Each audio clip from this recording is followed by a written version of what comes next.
پھر دنیا اس تضاد کو کیسے ایکسیپٹ کرے گی؟ ہم اپنی آنکھیں تو بند کر سکتے ہیں، دنیا تو اپنی آنکھیں نہیں بند کرے گی۔ لیکن شراب ظاہر ہے اسلامی ملک میں شراب تو حرام ہی ہوگی نا؟ اس میں افسر میں قانون تو جو بنا ہے وہ تو ٹھیک بنا ہے، اسی کے مطابق اسلامک ریپبلک آف پاکستان ہے تو قانون تو اسلامی ہوگا نا؟ میں اس کی طرف آتا ہوں۔ یہ بڑا انٹرسٹنگ کوسچن ہے اور بہت بحث اس پہ ہوتی ہے۔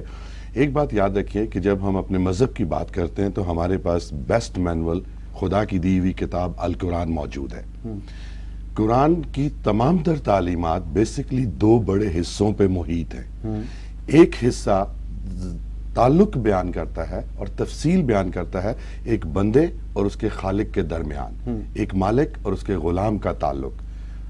دوسرا حصہ معاشرت کو بیان کرتا ہے جس میں آپ کے وراثت کے قانون، انسان کا انسان کے ساتھ قانون اور یہ تمام معاملات ڈسکس کیے جاتے ہیں۔ شراب کے جتنے قوانین ہیں یہ معاشرت سے ریلیٹڈ ہیں، اس کا مذہب سے ایسا تعلق نہیں۔ یہ میں اس لیے کہہ رہا ہوں، یہ آپ بڑی فلسفیانہ گفتگو کر رہے ہیں اور ابتسام الہی ظہیر صاحب سن رہے ہیں۔ میں انتظار کروں گا کہ مولانا صاحب تشریف لائیں۔ آپ اپنی بات مکمل کریں، میں ان سے پوچھتا ہوں۔ میں یہ کہوں گا کہ یہ دو الگ بڑے حصے ہیں، تو اسلامی ملک ہونے کے ناطے شراب کے اوپر کسی بھی قانون کا اطلاق ہونا معاشرت سے ریلیٹڈ ہے۔ اس لیے کہ میرے رب نے اپنی کتاب القرآن میں دو جگہ پر شراب کا ذکر کیا۔ ایک سورہ البقرہ آیت نمبر 218 218۔ میں اس کا ترجمہ بھی پڑھ کے سنا دیتا ہوں، ترجمہ اس لیے تاکہ ہمارے ناظرین اس کو سمجھ سکیں۔ اس میں اللہ تعالیٰ اس میں فرماتے ہیں حضرت صلی اللہ علیہ وسلم سے کہ وہ آپ سے پوچھتے ہیں شراب اور جوئے کے بارے میں، آپ کہہ دیں کہ ان دونوں میں بڑا گناہ اور نقصان ہے اور لوگوں کے لیے فائدے بھی، لیکن ان کا نقصان اور گناہ ان کے فائدے سے بڑا ہے۔ یہ تذکرہ کیا اللہ تعالیٰ نے القرآن میں شراب کے متعلق سورۃ البقرہ میں۔ تو ٹھیک ہے، اس میں صاف صاف لکھا ہے کہ ٹھیک ہے، میں آتا ہوں اسی طرف آتا ہوں۔ دوسری سورۃ المائدہ، اس سوا نہیں کہ شیطان چاہتا ہے کہ وہ تمہارے درمیان شراب اور جوئے سے دشمنی ڈالے اور تمہیں روکے اللہ کی یاد سے اور نماز سے، پس کیا تم باز آ جاؤ گے؟ ٹھیک، آپ کی بات بالکل ٹھیک، لیکن کیا یہ دونوں چیزیں ہماری معاشرت سے جڑی ہوئی نہیں؟ دشمنی ڈالے، لڑائی جھگڑے کروائے، ٹھیک ہے، اور نشے کی حالت میں آپ نماز کے قریب نہیں جا سکتے، یہ بھی اللہ تعالیٰ کا فرمان ہے۔ اس سے اوپر جب آپ بات کرتے ہیں نقصان کی، آپ کا مطلب یہ ہے کہنے کا کہ پابندی کی وجہ جو ہے وہی ہے اس کے شراب کے زیادہ استعمال کی؟ پابندی نہ پابندی کی وجہ، کیونکہ دیکھیں اگر آپ شراب کو کھول دیں گے تو یہ بڑی امپورٹنٹ بات ہے۔ کیسے کھول سکتے ہیں اسلامی؟ دیکھیں میں ادھر ہی آ رہا ہوں۔ شراب کھولنے کا کہیں یہ مطلب نہیں ہے کہ آپ شراب کو حلال قرار دے رہے ہیں، یہ سمجھنے کی ضرورت ہے۔ ٹھیک ہے، آج سے پہلے 70s کی 2.5 میں آپ کی شراب کھلی ہوئی تھی۔ ٹھیک ہے، میں اس پہ بات، ابتسام الہی ظہیر صاحب آپ کی طرف آتے ہیں۔ انہوں نے کہا شراب کھولنے کا مطلب یہ نہیں کہ اسے حلال قرار دیا جائے، لیکن کھول دینی چاہیے پرمٹ کے ذریعے، جیسے انہوں نے ابھی کہا ہے 70s کی دہائی میں جیسے ہوتا تھا۔ آپ کے خیال میں یہ مسئلے کا حل ہے؟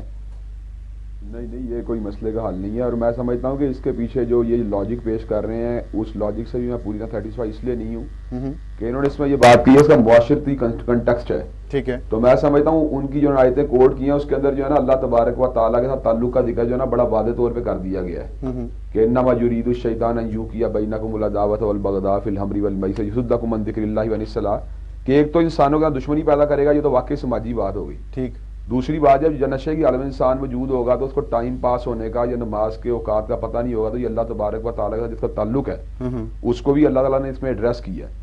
اب سمجھنے کی بات یہ ہے کہ جب اللہ تعالیٰ نے ایک چیز کو حرام قرار دے دیا، اور ایک اس سے جو پچھلی آئے تو اس میں یہ بات کہہ دی ہے رجس من عمل الشیطان، یہ بدترین شیطانی کام ہے، تو سمجھنے کی بات یہ کہ اس کے پیچھے کون سا ایسا ایلیمنٹ ہو سکتا ہے جس کے ذریعے اس کو مباح قرار دیا جائے یا اس کو جائز قرار دیا جائے۔ ٹھیک ہے، میں سمجھتا ہوں کہ اس کے اوپر نہ تو ہماری اکانومی ڈیپینڈ کرتی ہے اور نہ ہی اس کا ہماری ٹریڈیشن کے اندر کوئی گنجائش ہے، نہ ہمارا مذہب اس چیز کو قبول کرتا ہے۔ تو پھر کیا وجہ ہے بڑھ کیوں رہی ہے؟ کرنا چاہیے۔ دیکھیں پابندی لگی، ڈکشنز ہیں، دیکھیں میں آپ کو ایک چارٹ دکھانا چاہتا ہوں۔ 1977 میں پابندی لگی ابتسام الہی ظہیر صاحب، ذوالفقار علی بھٹو صاحب نے، جو انہوں نے خود کہا تھا کہ میں تھوڑی سی پیتا ہوں، لیکن عوام نے تو ان کو بڑے ووٹ دیے، وہ مقبول لیڈر، ان کی تیسری نسل اس وقت سیاست میں ہے، اس کے باوجود پاکستان کے عوام انہیں پسند کرتے ہیں۔ اور جو ڈیٹا آپ کو میں دکھا رہا ہوں اس وقت اسکرین پہ، اس کے مطابق 1977 میں پابندی لگنے کے بعد پاکستان میں شراب کی کھپت میں اضافہ ہوا ہے ہر سال مسلسل 1995 تک، اور 1995 میں جا کے کھپت کم ہوئی ہے، اور اس کی وجہ یہ ہے صرف کہ سمگلنگ بڑھ گئی ہے۔ تو کیا وجہ ہے؟ اسلامی ملک ہے، اسلامی مسلمان لوگ ہیں اور اس کے باوجود پابندی بھی ہے اور پھر بھی بڑھ کیوں رہی ہے؟ دیکھیں میں سمجھتا ہوں اس کی کچھ وجوہات ایسی ہیں کہ ہمارا جو سوسائٹی ہے نا اس کے اندر اس وقت جو سیکولر ایلیمنٹ ہے یا وہ ایلیمنٹ جو ریلیجیس کو آپ کی نجی زندگی ڈیٹیچ کرنا چاہتا ہے، اس کی بھی ایک میں سمجھتا ہوں طاقت معاشرے میں پیدا ہوئی ہے. لیکن آپ 90% لوگ تو مقامات کے اوپر بھی یہ بات دیکھ سکتے ہیں. لیکن 93% مسلمان تو 93% مسلمان تو ابھی بھی شراب کے قریب نہیں جاتے. آپ کیسے سیکولر سوسائٹی؟ بالکل آپ کی بات بالکل بجا ہے، لیکن یہ آپ سمجھتے ہیں اس بات کو کہ ہمارے معاشرے پورنوگرافی یا اس طرح کی جو دیگر چیزیں ہیں ان کو بھی رجحان میں اضافہ ہوا ہے، جس کی ہمیں انڈیکیشن یہ ملی تھی کہ یہاں پہ ہمارے جو تھا ہال روڈ کے اوپر باقاعدہ فوج سٹیڈیو میں چھاپے مارے گئے تھے. اس کا مطلب ہماری سوشل ویلیوز جو ہے نا ان کو ڈیٹیریشن کا شکار ہیں. تو اس کے یہ سارے کے سارے ایلیمنٹس جو ہیں ان کے اندر تقویت پیدا ہو رہی ہے. ٹھیک. ڈاکٹر صداقت صاحب، آپ کا اس فیلڈ پہ بہت کام ہے، آپ نے بہت ریسرچ کیا اور آپ کے خیال میں آپ ہی نے یہ اندازہ دیا ہے کہ اس ملک میں تقریباً 1 کروڑ افراد پاکستان میں جو ہیں وہ شراب پیتے ہیں. تو ایک تو یہ غیر قانونی کام ہے، یہ بات طے ہوگی، اس پہ تو ہم ابھی بحث کر رہے ہیں. لیکن یہ بتائیے گا کہ اس سے جو بیماریاں ہیں یا الکوہلزم ہے، یہ چیزیں کتنا نقصان پہنچا رہی ہیں ان لوگوں کو جو شراب پیتے ہیں، اور کن لوگوں کو زیادہ نقصان، کون سی ایج گروپ میں؟ اچھا، پہلے میں یہ بات بتانا چاہوں گا کہ شراب کی بیماری جسم میں ہوتی ہے، شراب میں نہیں ہوتی. یہ ذرا تھوڑا سمجھائیں، سمجھیے. یعنی جو لوگ شراب پیتے ہیں ان میں سے 10 میں سے 1 کو یعنی 10% کو الکوہلزم کی بیماری ہوتی ہے، باقی 90% کو یہ بیماری کبھی نہیں ہوتی. اور جیسے ڈائبٹیز کی بیماری جسم میں ہوتی ہے، مٹھائی میں نہیں ہوتی، اسی طرح کچھ لوگ ایسے ہیں جن کے جسم میں کوئی جینیٹک کمزوری ایسی ہوتی ہے کہ ان کے جسم میں شراب کو پروسیس کرنے کا جو نظام ہے وہ آگے چل کے کسی سٹیج پہ ناقص ہو جاتا ہے، اور ان کے جسم میں ایک زہریلا مادہ ایکیومولیٹ ہوتا ہے، شراب پینے سے وہ جمع ہونے لگتا ہے. جب بھی وہ شراب پیتے ہیں تو زہریلا مادہ جمع ہوتا ہے، جس کو ہم ایک ٹاکسن کا نام دیتے ہیں، جو الڈیہائیڈ یا کلوروفارم جیسی کوئی چیز ہوتی ہے. اور یہ انٹاکسیکیشن کا لفظ اسی لیے بولا جاتا ہے. تو جن کو بھی انٹاکسیکیشن ہوتی ہے یہ شراب کے مریض ہوتے ہیں، باقی شراب پینے والے ہوتے ہیں. یہ تو اس کا طبی یا میڈیکل پوائنٹ آف ویو ہے. لیکن چونکہ ہمارے ملک میں قانونی طور پر شراب کی جو فروخت ہے مسلمانوں کے لیے وہ ممنوع ہے. ویسے تو کسی ملک میں جیسے معاشرت کی ابھی بات ہو رہی تھی کہ ممنوع ہو تو چیز تمام شہریوں کے لیے ممنوع ہونی چاہیے، یہ معاشرتی پہلو جو ہے. لیکن چونکہ خاص طور پر یہ مسلمانوں کے لیے ممنوع ہے تو اس کے باوجود یہاں پہ بہت لوگ شراب پیتے ہیں، اور زیادہ تر وہ لوگ شراب پیتے ہیں پاکستان میں جو کہ ہماری ایلیٹ کہی جاتی ہے، جسے ہم گولڈن ٹرائنگل کہتے ہیں، کہ جو بہت پڑھے لکھے لوگ ہیں، جو سگنیفیکنٹ عہدوں پہ ہیں، یعنی جو لوگ معاشرے میں بہت نمایاں کارکردگی کا مظاہرہ کرتے ہیں، جو لوگ ذرا بہت نمایاں لوگ ہیں، سیلیبریٹیز ہیں، چاہے وہ سیاست ہو چاہے وہ کوئی بھی مسلمان بھی ظاہر ہوں گے تو غیر قانونی. تو آپ کا مطلب ہے کہ قانون ان پہ ہاتھ نہیں ڈالتا؟ نہیں، قانون ہاتھ نہیں ڈالتا، یہ ایک الگ مسئلہ ہے. لیکن میں آپ کو بتاؤں کہ کسی عقیدے پہ کاربند ہونے کا مسئلہ بھی ایک جیسا نہیں ہوتا. کئی لوگ جو ہیں وہ زیادہ پوری طرح سے پابندی سے اپنے مذہب کو فالو کرتے ہیں. دنیا بھر میں ہر مذہب کے ساتھ ایسا ہی ہوتا ہے. کچھ لوگ تھوڑا سا ذرا کم پابندی کے ساتھ اپنے مذہبی شعار کو اپناتے ہیں، کچھ لوگ زیادہ. اچھا، آپ کے پاس جو لوگ آ جاتے ہیں، جو عادی ہو جاتے ہیں، عادی ہونا یہ سے کہیں گے نا؟ نہیں، عادی وہ ہوتا ہے جو اکثر و بیشتر یا روزانہ پیتا ہے. یہ اس کا مطلب یہ نہیں کہ وہ الکوہلک ہے. الکوہلک وہ ہوتا ہے جو جب بھی شراب پیے تو اس کے حالات خراب ہو جائیں اور اس پہ انگلی اٹھے. ٹھیک ہے. تو آپ کے پاس جو مریض آتے ہیں جی، ان میں آپ کا کہنا یہ ہے کہ ایلیٹ جو کلاس ہے اس کے مریض زیادہ ہیں؟ آتے ہی وہیں اسی کلاس سے آتے ہی اسی کلاس سے. اس کی کیا وجہ ہے صرف کہ اسی کلاس سے آتے؟ کیونکہ شراب صحیح معنوں میں جو شغل ہے یہ انہی لوگوں کا شغل ہے. ویسے تو ہر طبقے کے لوگ کم و بیش شراب پیتے ہیں، لیکن زیادہ تر جو نمایاں طبقہ ہے جن کو ہم بظاہر زندگی میں کامیاب دیکھتے ہیں، آپ اگر غور کریں تو آپ کو چاروں طرف ایسے لوگ جو زندگی میں نمایاں کامیابیاں بھی حاصل کر رہے ہوتے ہیں، تعلیم یافتہ بھی ہوتے ہیں، مالی طور پر بھی بہت آسودہ ہوتے ہیں، اور ان کا اثر و رسوخ بھی سوسائٹی میں بہت زیادہ ہوتا ہے. اسی لیے ان پہ ہاتھ ڈالنا. جی باقی سب یہ دیکھیں، اب یہ اس ملک میں تضاد تو ہو گیا نا کہ غریب کے لیے قانون اور ہے، امیر کے لیے اور ہے. ابھی جو بات کر رہے ہیں ڈاکٹر صداقت صاحب، تو امیر لوگ ہی زیادہ پیتے ہیں اور وہی زیادہ پھنستے بھی ہیں، مطلب ان کو ہی بیماری ہوتی ہے. ڈاکٹر صاحب کے پاس امیر مریض زیادہ آئے ہوں گے. یہاں پر جب شراب پینے کی بات آتی ہے تو ابھی مولانا صاحب میں بڑا احترام کرتا ہوں اور میں بڑا فین ہوں ان کا، ان کی بڑی لبرل سوچ ہے. انہوں نے ایک ورڈ یوز کیا کہ ہماری اکانومی میں اس کا کوئی عمل دخل نہیں. ٹھیک. تو سب سے پہلے تو میں یہ کہوں گا کہ پاکستان میں تقریباً 1 کروڑ آدمی شراب پی رہا ہے. ٹھیک ہے. اگر وہ مہینے میں پورے مہینے میں 1000 کی شراب پیے تو وہ تقریباً آپ کا 1000 کروڑ بن گیا. ٹھیک ہے. سال کا 1 کھرب 20 ارب روپیہ بنتا ہے. ٹھیک ہے. 1 کھرب 20 ارب روپے کے اوپر منیمم ڈیوٹی بھی لگائیں نا ابصار صاحب آپ 30%, تو یہ آپ کی فیگر بنتی ہے, یہ ڈالروں میں بنتا ہے 1.5 بلین, 1 کھرب 20 ارب. 1.5 بلین ڈالرز 1.5 بلین ڈالرز, اور پاک روپیس میں 1 کھرب 20 ارب روپے, اور اس پر 30% ڈیوٹی کو بھی اگر ہم ورک آؤٹ کریں تو یہ تقریباً 42 کروڑ ڈالر, یعنی کہ 420 ملین ڈالر, 3 ارب 1.5 بلین ڈالر اتنا ہی ہوا جتنا امریکہ میں ایک سال میں امداد دیتا ہے. میں آ رہا ہوں, مجھے 1 منٹ دیجیے گا. 3 ارب 57 کروڑ روپے. باخدا مولانا صاحب سے بھی, آپ سے بھی, اس گورنمنٹ سے بھی ہاتھ جوڑ کے کہتا ہوں, میرے ٹانک, سوات, اندرون سندھ, اندرون پنجاب, اندرون بلوچستان پڑھنے والے بچوں کو یہ پیسہ لے کے نا ڈیوٹی لگا کے انہیں تعلیم دے دے. یہ میں نے کہیں اور سے نہیں سیکھا, آپ کا مطلب ہے میں نے اپنے نبی سے سیکھا ہے, یہ میں نے اپنے نبی سے سیکھا. میں احتشام تو ضرور بات کروں گا, بڑے ہیں میرے لیے قابل رسپیکٹ ہے. یہ میں نے اپنے نبی سے سیکھا, یہ میں نے اپنے نبی سے سیکھا جب انہوں نے کہا کہ یہ جو جنگی قیدی ہیں اگر میرے مدینہ کے بچوں کو پڑھا دیں تو میں ان کی سزائیں معاف کر دوں گا. کافروں سے انہوں نے مسلمان بچوں کو, انہوں نے قرآن تو نہیں پڑھانا تھا نا. امیر لوگ پاکستان کے جو شراب زیادہ پیتے ہیں, ڈاکٹر صداقت صاحب نے کہا کہ وہی زیادہ پیتے ہیں, اس سے بھی ہٹ کر. اچھا وہ سمگل زیادہ ہوتی ہے, رائٹ, سمگلڈ ہوتی ہے. میں اس پہ بھی آتا ہوں, میں ایک چیز آپ کو دکھانا چاہ رہا ہوں. یہ گورنمنٹ آف پاکستان کا اگر یہ کیمرہ دکھائے تو جناب یہ گورنمنٹ آف پاکستان کا لوگو نظر آ رہا ہوگا. فیڈرل شریعت کورٹ نے 28 مئی کو ایک رولنگ دی جو 29 کو ڈان میں فرائیڈے والے دن چھپی, جس کے مطابق وہ کلیئر کٹ کہتے ہیں the court agreeing with the petitioner declared the provision of 80 lashes as in Islamic.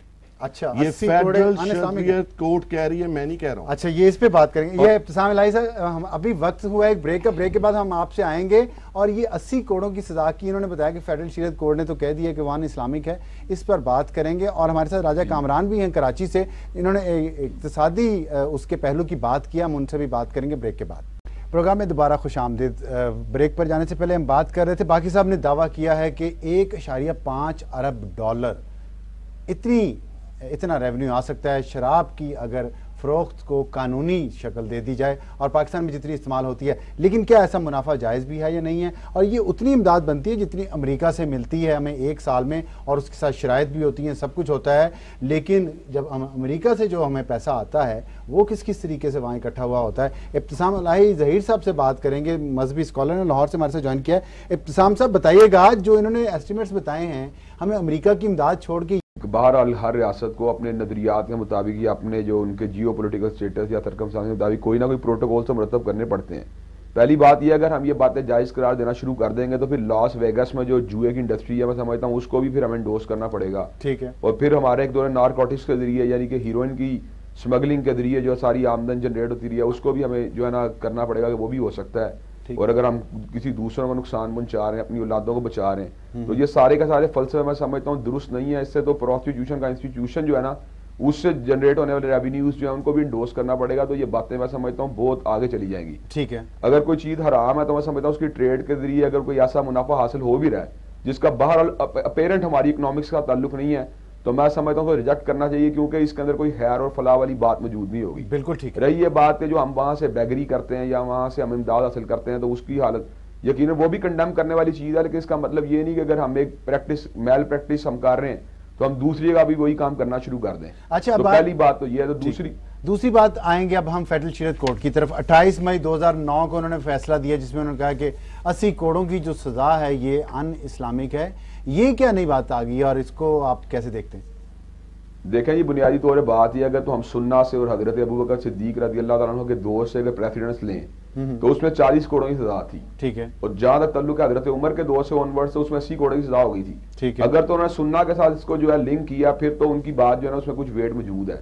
لیکن اگر انہوں نے سیریس سے اس کو ڈینائی کر دیا تو میں سمجھتا ہوں ان کا یہ فیصلہ جو درست نہیں ہے. ممکن یہ ہے کہ سننا سے کوئی ورڈکٹ جو ان کو ملی ہو کہ وہاں 40 کروڑیں تھی, تو بعد میں اس کو اسٹرینتھن کرنے کے لیے اور معاشرے میں اس چیز کو ریجیکٹ کرنے کے لیے یا اس کو ڈسکریج کرنے کے لیے جو حضرت عمر نے 80 کروڑیں کر دی تھی, شاید اس کو انہوں نے کوئی اپنا پوائنٹ آف ویو اس کے مطابق جو ہے نا سیٹ کیا. رائٹ. لیکن ڈسکریج آپ نے کرنے کی بات کی, ہاں اپنے معاشرے میں دیکھ رہے ہیں یہاں تو ڈسکریج نہیں ہو رہا, یہاں تو بڑھ رہی ہے تعداد. ہاں میں یہی بات ہے، لیکن آپ اس کے اندر ایک اور بات کو جج کریں نا، کتنی کو ہماری حدود آرڈیننس کی اس کو عملی طور پہ اپلائی کیا جاتا ہے. اس میں آپ کا مطلب ایسا ہوا ہے کوئی بندہ گرفتار ہوا اس کے اوپر اس کی اپلیکیشن بھی ہوئی ہو؟ اچھا، اس پہ ہم بات کریں گے کہ سخت سزائیں کیا ممکن ہے، اس بات کو ممکن بنا سکتی ہیں. میں نے ابھی آپ کو دکھایا کہ 1977 میں جب یہ اس پہ پابندی لگی اور اس کے بعد جنرل ضیاء الحق نے جو حدود آرڈیننس نافذ کیا، اس کے بعد اس کی کھپت میں اضافہ ہوا ہے. اور میں اگر آپ یہ دیکھیں اسکرین پہ آپ کو نظر آ رہے ہوں گے، شراب کی جو کھپت ہے، جو ہم نے 6 ملین لیٹر کی آپ کو بات کی ہے، اس میں جو تقریباً 93% کھپت ہے وہ مسلمان پیتے ہیں،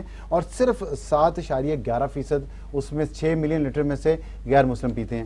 اور ان جو مسلمان پاکستان کے جو مسلمان جو شراب پی رہے ہیں، اس میں عمر کے حساب سے 26 سے 25 سال تک کی عمر کے جو نوجوان ہیں وہ 42.56% ہیں، 26 سے 35 سال 35% ہیں، 36 سے 45 سال 15.3%، 46 سے 55 سال 5.38%، اور 56 سے 65 سال 1.54%. تو نوجوانوں کی تعداد بہت زیادہ ہے. ڈاکٹر صداقت علی صاحب، 16 سال سے 25 سال کی عمر کے تقریباً 43% پاکستانی مسلمان شراب کے رسیہ ہو جاتے ہیں. کیا وجوہات ہیں؟ دیکھیں، ایک بنیادی بات تو میں یہ بتانا چاہوں گا کہ پاکستان میں جو آئی کیو جن لوگوں کا بہت زیادہ ہوتا ہے، اور دنیا بھر میں بھی ایسا ہی ہے کہ جن کا انٹیلیجنٹ کوشنٹ زیادہ ہے اور وہ کامیابیاں بھی حاصل کرتے ہیں تعلیم میں اور دوسرے میدانوں میں، تو ان کی جو کامیابیاں ہیں اس کے ساتھ ساتھ ان کو کوفت بھی ہوتی ہے، کیونکہ ان کا ای کیو کم ہوتا ہے، یعنی ایموشنل کوشنٹ کم ہوتا ہے، یہ ایموشنلی سٹیبل نہیں ہوتے. جو انٹیلیجنٹ زیادہ ہوں گے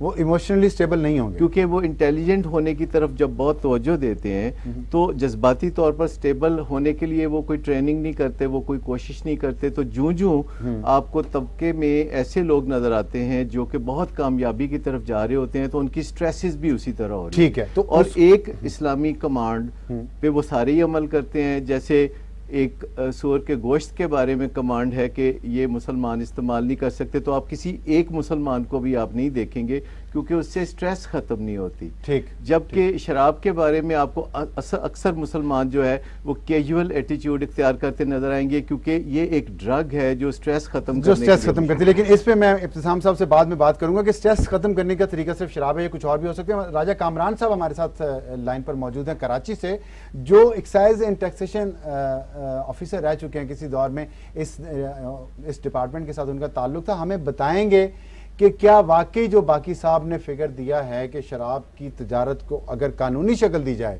جتنی پاکستان میں کنزیوم ہو رہی ہے تو 1.5 ارب ڈالر کی انکم ہو سکتی ہے. راجہ کامران صاحب، کیا آپ کے خیال میں اتنے ایسٹیمیٹس ٹھیک ہیں؟ السلام علیکم جی. ایسٹیمیٹس تو ٹھیک ہے. اگر گورنمنٹ آف پاکستان یا ہماری پارلیمنٹ یہ ڈیسائیڈ کر لے کہ جی ہم نے یہ چیز پاکستان میں الاؤ کرنی ہے، سچ ایز دیکھیں، پھر تو ہم اس کا اسسمنٹ کر سکتے ہیں کہ جی yes we can earn this kind of money. لیکن جو ہمارے معاشرے میں اس کے منفی اثرات ہیں، اگر وہ بہت زیادہ ہو رہے ہیں تو ہمیں اس کے لیے اس کا خیال کرنا پڑے گا. اب شراب کی ممانعت صرف مسلمانوں کے لیے نہیں ہے. ٹھیک ہے. شراب کی ممانعت انسانوں کے لیے ہے، کیونکہ اس سے معاشرے میں برائی ہوتی ہے. جس طرح آپ دیکھیں کہ شراب کے متعلق اس وقت یورپ کے اندر بھی انہوں نے ایک جملہ ساتھ ایڈ کیا ہے کہ ڈرنک ریسپانسبلی. جس طرح ہم نے یہاں پر smoking is injurious to health کر کے اور پھر پیکٹس کے اوپر کینسر کا مارک دیا ہے کہ it harms people around you, تو سیم وے جو ہماری شراب نوشی ہے it harms people around you. تو پھر پاکستان میں آپ نے کہا انسانوں کے لیے یہ نقصان دہ ہے، حرام ہے، تو پھر پاکستان میں ہم نے یہ کوئی منافقانہ قانون بنایا ہوا ہے کہ غیر مسلموں کو اجازت ہے؟ نہیں، وہ ان لوگوں کی خواہش ہے، ان کا ایک کلچرل ڈرگ ہے. جس طرح ہم لوگوں کے کلچرل ڈرگ نسوار ہوتا ہے یا پان ہوتا ہے یا حکا ہوتا ہے. ٹھیک ہے، کلچرل ڈرگ ہے. لیکن یہ بتائیے گا راجہ صاحب کہ پھر صرف امیر لوگ ہی کیوں جو ہیں وہ بچتے ہیں، وہ پیتے بھی ہیں، ان کو کوئی پکڑتا بھی نہیں ہے، ان کو کوئی پوچھتا بھی نہیں ہے، لیکن غریب ایک تو شراب بھی زہریلی پیتے ہیں، مر بھی جاتے ہیں، پکڑے بھی جاتے ہیں. یہ کیا قانون ہے؟ آپ تو رہے ہیں اس ڈپارٹمنٹ میں. جی، اس میں تو یہ ہے کہ ہمارا جب سے پولیٹیکل انفلوئنس آتا ہے سرکاری اداروں میں اور لا انفورسمنٹ ایجنسیز کے اندر، they will not let you work. جس طرح ابھی ہم کسی بھی شراب خانے پر جا کے اگر چھاپا لگاتے ہیں کہ جو انلیگل شراب مائنرز کو دے رہا ہے یا وہ جو آؤٹ آف دا لا جا کر کسی مسلم کو دے رہا ہے، کیونکہ ہمارا قانون تو یہ کہتا ہے کہ جی مسلمان نہ اس کو پی سکتا ہے نہ بیچ سکتا ہے نہ اس کو ہینڈل کر سکتا ہے. ٹھیک ہے, لیکن پھر بھی یہ اس طرح ہوتا ہے, یہ سارا کچھ ہو رہا ہے. آپ کا مطلب ہے کہ مسلمان بیچ بھی رہے ہیں, خرید بھی رہے ہیں اوپنلی جا کے, جتنے یہاں پہ یہ وائن شاپس ہیں کراچی میں بھی ہیں, سندھ میں بھی ہیں, ادھر پنجاب میں بھی ہیں, تو وہاں مسلمان بھی اس کا کاروبار کر رہے ہیں. ایگزیکٹلی جس طرح یہاں قتل پہ سزا موجود ہے, ڈکیتی پہ سزا موجود ہے, اور یہ سارے کرائم ہو رہے ہیں. جی بالکل ٹھیک. اچھا ابتسام صاحب دیکھیں, یہ ایک نیا اس میں سوشل آسپیکٹ بھی آیا ہے, آپ مجھے ذرا مختصراً بتائیے گا کہ جیسے بات ہوئی کہ سٹریس کے لیے بھی جو زیادہ ذہین لوگ ہوتے ہیں وہ زیادہ سٹریس بھی ان میں ہوتی ہے, اس کو کور کرنے کے لیے اس نشے, کسی بھی نشے کا سہارا لیتے ہیں, تو آپ کے خیال میں یہ کوئی جسٹیفیکیشن ہو سکتی ہے اس چیز کی؟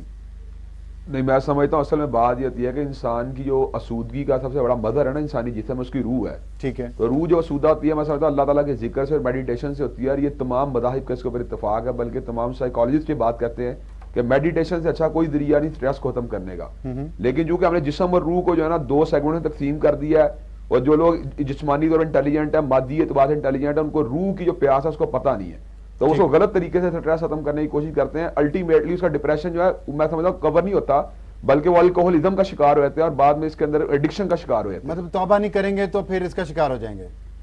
ہاں میں سمجھتا ہوں الٹیمیٹلی توبہ نہ بھی کریں, ایک بات تو طے شدہ الکوہولزم ہونا ایک الگ بات ہے, لیکن بہرحال اس کے اندر جو آپ کی عقل ہے وقتی طور پر وہ تو گم ہو ہی جاتی ہے نا, اور اس کے جو کنسیکوینسز ہے وہ تو بہرحال معاشرے کو بیئر کرنے پڑتے ہیں. وہ ابتسام صاحب کہا ہے نا کہ بات ساقی کی نہ ٹالی جائے گی, کر کے توبہ توڑ ڈالی جائے گی, تو اس پہ ہم بات کریں گے باقی صاحب سے تھوڑی دیر میں. ابھی وقت ہوا ایک بریک کا, ہمارے ساتھ رہیے گا.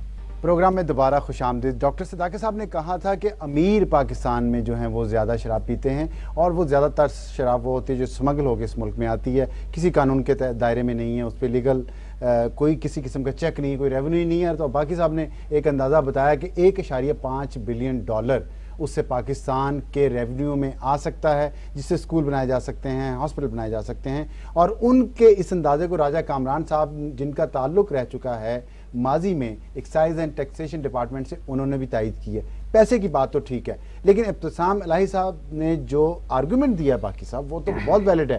انہوں نے کہا آج ہم شراب سے پیسہ کماتے ہیں, کل ہم جوئے خانے کھول دیتے ہیں, تو پھر پروسٹیوشن کو بھی لیگل کر دیتے ہیں, پھر تو سب کچھ چلے گا, پیسہ تو آئے گا. میں مولانا صاحب کی اس بات کی طرف آتا ہوں انتہائی احترام کے ساتھ مولانا صاحب کے ساتھ, کہ میرے پیارے رب نے اپنی کتاب القرآن میں زنا یا پروسٹیٹیوشن کی سزا بتائی ہے, چوری کی سزا بتائی ہے, کئی بے حیائیوں کی سزا بتائی ہے, لیکن ابصار صاحب الف لام میم سے لے کے والناس تک میرے رب نے پینے والے کے لیے کوئی سزا نہیں رکھی, یہاں تک کہ اس نے اپنے نبی کو بھی کوئی حکم نہیں دیا کہ پینے والے کو یہ سزا دو. کیا قرآن میں یہ نہیں؟ میں اس سے پہلے مولانا صاحب کی طرف جانے سے پہلے دوسری بات, میں یہ جو پیسے دیکھیں شراب کے اوپر جتنے قوانین بنتے رہے, حضرت صلی اللہ علیہ وآلہ وسلم کے وصال کے بعد خلفۂ راشدین سے لے کے آج تک ہر زمانے کا حکمران اپنے ادوار کے حالات اور تقاضوں کے مطابق قوانین میں رد و بدل کرتا رہا, یہاں تک کہ ایک ہمارے خلیفہ نے ہاتھ کاٹنے کی سزا کو بھی مؤخر قرار دیا تھا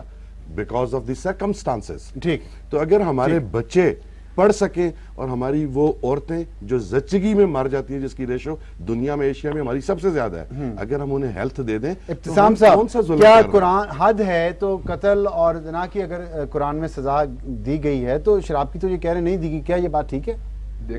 دیکھیں جی, بات پہلی بنیادی طور پہ یہ ہے کہ حضرت رسول اللہ صلی اللہ علیہ وسلم کے اوپر قرآن اترا تھا, اگر وہ کسی چیز کو حد مقرر کرتے ہیں تو ہمیں اس کو بھی بطور حد قبول کرنا پڑے گا. ٹھیک ہے. دوسری بات, جوئے کی تو کوئی حد نہیں ہے مثال دینا قرآن میں, ٹھیک ہے, تو اس کا مطلب جوئے کے ذریعے پھر ہم کمائی کر سکتے ہیں. پورنوگرافی کی تو کوئی حد نہیں ہے, زنا کی ہے نا, اس کا مطلب بہت سارے انسٹیٹیوشن بہرحال ہمیں پھر اکاموڈیٹ کرنے پڑیں گے. تو یہ بات میں سمجھتا ہوں پوائنٹ ویلڈ نہیں ہے ان کا. ٹھیک ہے. نبی علیہ السلام اپنی زندگی کے اندر 40 کروڑوں کی سزا بغیر دلوائی ہے تمام شرابیوں کو. جو آپ کی پریکٹس ہے میں سمجھتا ہوں وہی قرآن ہے ایکچولی, اور قرآن کو بیسٹ انڈرسٹینڈ آپ نے ہی کیا ہے. تو آپ نے کسی چیز کو امپلیمنٹ کیا تو میں سمجھتا ہوں اس کو شرعی حد سمجھنا چاہیے, اور اس میں کوئی میں سمجھتا ہوں گنجائش نہیں تعویل کرنے. تو آپ کے خیال میں کیا طریقہ ہے جو بڑھ رہی ہے یہ لوگوں کی تعداد, اس کو کیسے کم کیا جا سکتا ہے پاکستان؟ دیکھیں میں آپ کو چھوٹی سی بات بتاؤں, اگر ایک چیز بڑھ رہی ہو معاشرے میں اور لوگ پی رہے ہوں اس کو, اور اس کے بعد آپ اس کو جب لیگل قرار دے دیں گے تو میں سمجھتا ہوں اس کے اندر ایک بہت مارجنل جو ہے نا اضافہ سینڈنگ آرڈر میں نظر آئے گا. ٹھیک ہے. اب جو آپ نے گراف بتایا اس میں 2 باتیں نظر آ رہی ہیں, ایک تو انتہائی امیر لوگ نظر آ رہے ہیں اور ایک انتہائی ینگ لوگ نظر آ رہے ہیں. بالکل ٹھیک. تو میں سمجھتا ہوں یہ دونوں اعتبار سے معاشرے کے لیے جو نقصان دہ بات ہے کہ آپ کی یوتھ جو ہے وہ بھی ضائع ہو رہی ہے اور امیر طبقے کا پیسہ بھی ضائع جا رہا ہے. تو اگر آپ اس کو بالکل لیگل قرار دے دیں گے تو وہ لوگ جو آج کوئی ڈر کی وجہ سے، کوئی سماجی دباؤ کی وجہ سے، کوئی مذہبی اخلاقیات کے رکے ہوئے ہیں، وہ لوگ بھی پینا شروع کر دیں گے، تو یہ معاشرے میں ایک تباہی ہے. میں سمجھتا ہوں اس کو کسی صورت بھی الاؤڈ نہیں کرنا چاہیے. راجہ کامران صاحب، آپ ہمارے ساتھ لائن پر موجود ہیں، یہ بتائیے گا کہ کیسے اسمگلنگ کو اس کی کو کیسے روکا جا سکتا ہے؟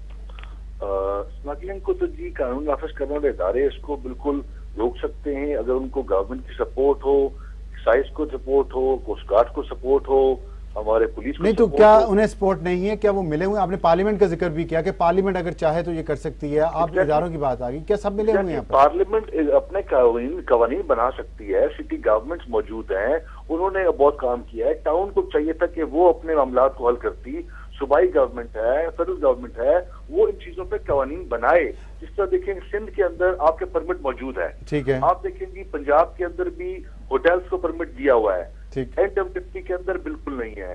بلوچستان کے اندر دیکھیں جی پرمٹ دیا ہوا ہے. اب سندھ کی جو ٹیکس ڈیوٹی ہے وہ سب سے ہائی ہے، اس کے بعد کم ڈیوٹی بلوچستان کی ہے، اس سے کم ڈیوٹی پنجاب کے اندر ہے جو ان سے لی جاتی ہے.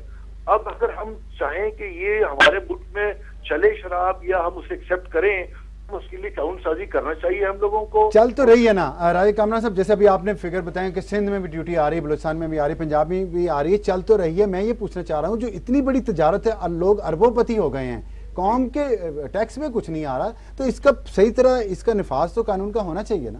بالکل ہونا چاہیے، اداروں کو مضبوط کرنا چاہیے. میں ایک سائز میں تھا جی، میں آپ کو مثال دیتا ہوں کہ ہمیں ہمارے قریب زمزمہ کا ایک علاقہ ہے کلفٹن میں، وہاں پر ایک دو وائن سٹورز تھے، تو جو وہاں پر لوگوں کو شراب جو ہے رات کو وقت وہ بلب توڑنے کے بعد، ریڑھی کھڑی کرنے کے بعد ٹھنڈی ڈیپ فریزر سے بیئر کی بوتلیں نکال کے بچوں کو اور مائنرز کو اور عورتوں کو سپلائی کرتے تھے. اب جناب والا ان پہ ہم نے ایکشن لیا، کہ جناب والا یہ اپنے گھروں میں جا کے کریں، یہ اس طرح الاؤ نہیں ہے اور یہ غیر مہذب طریقہ ہے. اور ہمارے کلفٹن ڈیفینس کے اندر یہ فیسٹیول کے دن ہوتے ہیں، مزارات یہاں پر ہیں، یہ تھرسڈے، فرائیڈے، سیٹرڈے یہاں بہت رش ہوتی ہے. مطلب قانون کی پابندی نہیں ہو رہی. ڈاکٹر صاحب یہ بتائیے گا کہ ذرا وقت بہت ہمارے پاس مختصر ہے، کہ کیا سٹریس کی بات کی ہے کہ میڈیٹیشن ہے، ابتسام الہی ظہیر صاحب نے کہا کہ صرف نشہ آور ادویات ہی نہیں ہے اس کا علاج. آپ بتائیں گے کہ سٹریس اس ہماری پاکستان کی جو ینگ جنریشن پہ کیوں زیادہ ہے؟ یہ کیوں شراب زیادہ پیتے ہیں؟ امیر ہی کیوں زیادہ شراب پیتے ہیں؟ اچھا، یہ ایسا صرف پاکستان میں نہیں ہے، دنیا بھر میں یہ جو ٹیکنالوجیکل ایڈوانسز ہیں، اس سے زندگی اتنی تیز ہو گئی ہے کہ آج ہم جو 1 سال کی زندگی گزارتے ہیں وہ 100 سال پہلے کی کوئی 25 سال کی زندگی کے برابر ہے. تو اس وجہ سے سٹریس زیادہ ہے. تو جب ہم زندگی کے ساتھ چلنا سیکھیں گے اور سٹریس مینجمنٹ سیکھیں گے، جیسے اسکول کالج میں تعلیم ہوتی ہے تو ساتھ ہی سٹریس مینجمنٹ کی تعلیم بھی ہونی چاہیے. ویسے یہ 2-3 ہفتے کا کورس کوئی بھی ذہین آدمی اگر کر لے تو نہ اس کو شراب پینے کی ضرورت ہے، نہ ٹرینکلائزر لینے کی ضرورت ہے، نہ منشیات کی ضرورت ہے.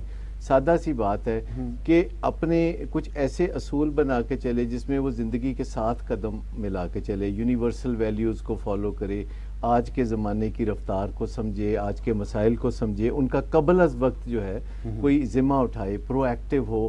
ابھی جو ذمہ داریاں آگے چل کے آنی ہیں پہلے ان کے لیے پلاننگ کرے.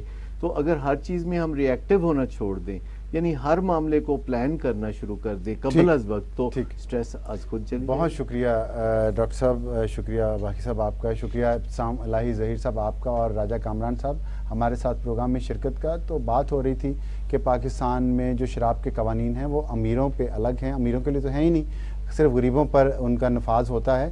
تو امیروں کو بھی اس نیٹ میں لانا چاہیے. اور ابھی جو ہم نے آج گفتگو کی ہے اور جتنے بھی اس کے آسپیکٹ ہیں، ریونیو سائڈ ہے، سٹریس ہے، اس میں یہ بات سامنے آئی ہے کہ سٹریس کو ایڈریس کرنے کے لیے ضروری نہیں ہے کہ کسی نشہ آور چیز ہی کا استعمال کیا جائے. خاص طور پر پاکستان کی جو نوجوان نسل ہے اور جو پاکستان کا امیر طبقہ ہے، میڈیٹیشن ہے، روح کی، اپنی روح سے بات کرنی چاہیے، اندر کی طرف توجہ کرنی چاہیے. ڈاکٹر صاحب نے بھی یہ بتایا ہے اور میرا خیال ہے کہ یہی طریقہ پوری دنیا میں بھی رائج ہو رہا ہے، یورپ میں بھی اور امریکہ میں بھی. اس کے ساتھ ہی اجازت چاہتے ہیں. خدا حافظ اور شب بخیر.